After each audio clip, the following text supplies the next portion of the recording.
Hello student, कैसे हैं आप। आज की हमारी एक्सरसाइज है 11.2। ठीक है, देखो इस 11.2 का क्वेश्चन नंबर 2 है ये कि ये दो बिंदु हैं दे रखे हैं। इन दो बिंदु से जाने वाली रेखा, ये बात के जो दो बिंदु हैं इनसे होके जाने वाली रेखा पर लंब है। ठीक है, तो मैंने आपसे बताया था कि जब दो रेखाएं परस्पर लंब होती हैं तो उसकी कंडीशन होती है, उसकी क्या कंडीशन होती है, लंब होने की कंडीशन। लंब होने का प्रतिबंध क्या होता है लंब होने का प्रतिबंध। A1 A2 plus B1 B2 plus C1 C2 is equal to 0। अगर ये प्रतिबंध संतुष्ट होता है तो हम कह सकते हैं कि रेखाएं क्या हैं, लंब है। तो बस सबसे पहले पहली रेखा के द्विघानुपात ज्ञात कर लो। तो द्विघानुपात क्या होगा इसका, A1 क्या होगा, जब दो बिंदु दे रखे होते हैं तो द्विघानुपात कैसे निकालते हैं, x2 minus x1 y2 minus y1 coma z2 minus z1। ठीक है, तो 3 में से 1 गया 2। ठीक है, और B1 4 में से -1 घटाएंगे 5, और C1 -2 में से 2 घटाएंगे -4। ठीक है, इसी तरह से दूसरी रेखा के द्विघानुपात A2 क्या हो गया हमारा, 3 में से 0 घटाएंगे 3, B2 5 में से 3 घटाएंगे 2, और C2 6 में से 2 घटाएंगे 4। ठीक है, अब इनकी गुणा करके देखते हैं। 2 गुणा 3 प्लस 5 गुणा 2, और C1 की वैल्यू -4 है, 4 गुणा 4। ठीक, तो इज इक्वल टू ये आ गया 6 प्लस 10 और -16, तो ये आ गया 16 -16 इज इक्वल टू 0। 2 गुणा 3 प्लस 5 गुणा 2 -4 गुणा 4, इसकी वैल्यू क्या आ गई 0। तो हम ये कह सकते हैं कि रेखाएं क्या हैं, आपस में लंब है। ठीक है स्टूडेंट, अगला क्वेश्चन हमारा ये कि ये सदिश दे रखा है। ठीक है, और इसकी दिशा में जाने वाली रेखा का सदिश और काटते रूप में समीकरण ज्ञात करना है। ठीक, चलो सॉल्यूशन देखते हैं इसका। देखो हमें पहला सदिश दे रखा है जिससे रेखा होके जाती है, तो उसको मानते हैं वेक्टर ए। वेक्टर ए हमारा कितना हो गया, 2i cap minus J Kaif plus 4k Kaif. ठीक है, और जिस सदिश की दिशा में ज्ञात करना उसको मानते हैं वेक्टर बी। तो vector B is equal to I cap plus 2j cap और माइनस k कैफ। ठीक है, तो रेखा का सदिश समीकरण क्या होता है, vector R is equal to होता है vector A plus lambda vector B. बस यहाँ पर वेक्टर ए और वेक्टर बी की वैल्यू पुट कर दो। तो vector R is equal to ये आ गया 2i cap minus J cap और plus 4k cap plus lambda vector B की वैल्यू पुट कर दो, आई कैफ प्लस 2j कैफ और माइनस k कैफ।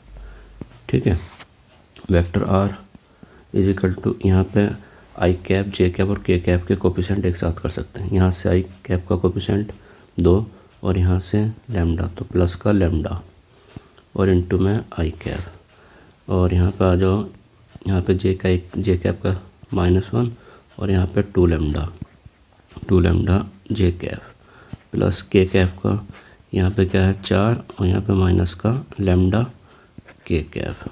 ठीक है, ये इसका सदिश समीकरण आ गया। ठीक है स्टूडेंट,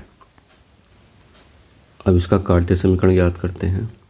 जो कार्तीय समीकरण क्या होता है, x माइनस x1 बटे ए बराबर y माइनस y1 बटे बी बराबर z माइनस z1 बटे सी।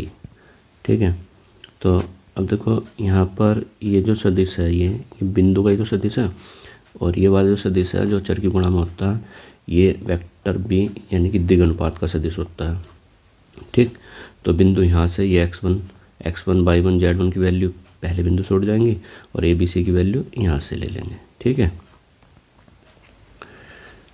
चलो सी है। यहाँ पे वैल्यू पुट कर दो तो x माइनस x1 क्या है, जो यहाँ पे देखो i का कोफिशिएंट क्या है 2 बटे में a क्या है, यहाँ पे i का कोफिशिएंट क्या है 1 is equal two by minus, अब बाई माइनस बाई 1 की वैल्यू यहाँ पे क्या है देखो -1, तो ये हो गया प्लस का 1 बटे में b, यहाँ पे j का कोफिशिएंट क्या है गुणा में क्या है 2 बटे में 2 बराबर z माइनस z1 क्या है k का कोफिशिएंट बिंदु में, तो यहाँ पे क्या है 4 अपॉन में c क्या है, यहाँ पे k का कोफिशिएंट क्या -1 ठीक है। ये इसका काटते रूप आ गया। यहाँ पे देखो ये जो बिंदु का सदिश दे रखा था, तो हम पहले स्टार्टिंग में बिंदु भी निकाल के दे सकते हैं। यहाँ पे ये इससे बिंदु निकाल के लिख लेंगे। तो अगर बिंदु निकाल के लिखेंगे तो कैसे लिखेंगे, x1, y1, z1। मैंने बताया था कि i का, j का और k का कोफिशिएंट बिंदु सदिश में से वो बिंदु कहलाते हैं उसके। तो 2 -1 4, और जो द्विघानुपात होते हैं वो जिस सदिश के समांतर या जिस सदिश की दिशा में रेखा का समीकरण ज्ञात होता है उसमें i के, j के और k के कोफिशिएंट क्या होते हैं, रेखा के द्विघानुपात होते हैं। तो a, b, c की वैल्यू कितनी आ गई 1 2 और -1। ठीक है स्टूडेंट, बस यही दोनों मान हम यहाँ पे रखते हैं। ठीक, ये इसका आंसर आ गया, कार्टेशियन फॉर्म आ गई इसकी। ठीक है स्टूडेंट, अगला क्वेश्चन हमारा क्वेश्चन नंबर 7।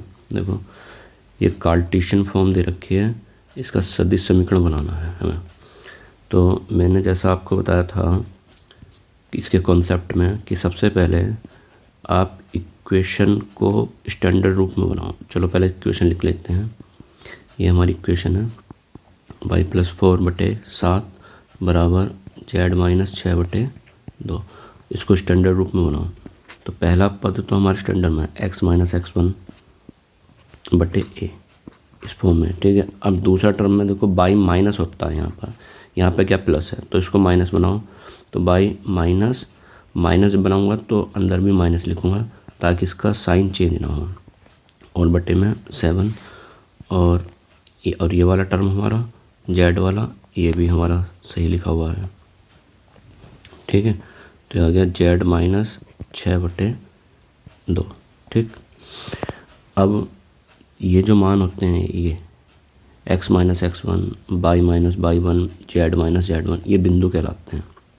ठीक है, तो बिंदु क्या हो गया आपका, बिंदु हो गया आपका 5, -4, 6।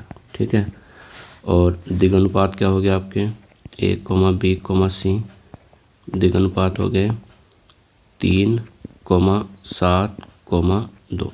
ठीक, इस क्वेश्चन को थोड़ा नीचे लिख लेते हैं। अब बिंदु मिल गए, द्विघानुपात मिल गए, तो बिंदु का सदिश बना दो। बिंदु का सदिश होता है वेक्टर ए बना दो 5i कैफ, ये हो गया -4j कैफ और प्लस का 6k कैफ। ठीक है, और वेक्टर बी बना दो। Vector B is equal to, vector B क्या होता है द्विघानुपात का सदिश होता है। तो आ गया 3i cap plus 7j cap और प्लस का 2k कैफ। ठीक, बस रेखा का सदिश समीकरण क्या होता है, vector R is equal to vector A plus lambda vector B. इस क्वेश्चन को नीचे लिखते हैं थोड़ा सा। यहाँ पे ए और बी की वैल्यू पुट कर दो। तो यह आ गया vector R is equal to A की value 5i cap -4j cap और plus 6k cap plus lambda vector B की value 3i cap plus 7j cap और प्लस का 2k कैफ।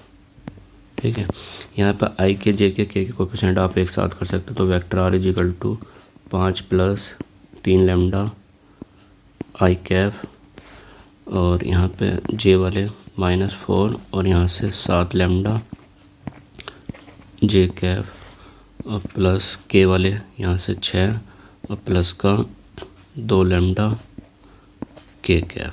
ठीक है, ये इसका कार्टेशियन फॉर्म आ गया। ठीक है स्टूडेंट, सॉरी ये इसका सदिश रूप आया है। ठीक है, अब ये नेक्स्ट क्वेश्चन हमारा क्वेश्चन नंबर 12। ये एक्चुअली वीडियो ज़्यादा लंबी हो जाएगी, तो ये वाला रेखाओं के बीच की दूरी, ठीक है, समांतर और असमांतर, ये दोनों क्वेश्चन दूरी वाले ये अगली वाली वीडियो में आपको मिल जाएंगे। ठीक है स्टूडेंट, ओके बाय।